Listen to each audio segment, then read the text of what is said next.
दोन गटात वाद झाल्यामुळे जखमी तरुणाला घाटी रुग्णालयामध्ये दाखल करण्यात आलं. जखमी तरुणावर घाटी रुग्णालयामध्ये उपचार सुरू असताना दुसऱ्या गटातील काही तरुण तिथे आले आणि त्यांनी जखमी तरुणाला बेदम मारहाण करायला सुरुवात केली. यामध्ये महिला डॉक्टरला रॉड लागल्याने त्यांच्या डोक्याला गंभीर जखम झाली.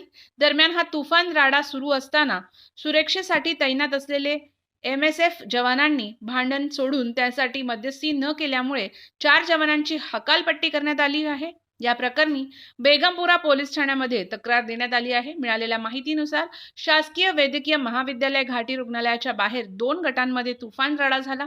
या राड्यामध्ये जखमी तरुणाला घाटी रुग्णालयामध्ये उपचारासाठी दाखल करण्यात आलं.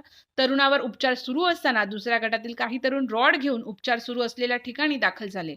यावेळी त्यांनी जखमी तरुणाला बेदम मारहाण करायला सुरुवात केली. यावेळी कर्तव्यावर असलेल्या डॉक्टरांना देखील रॉड लागला. यात महिला डॉक्टरला डोक्याला रॉड लागल्याने त्या गंभीर जखमी झाल्या.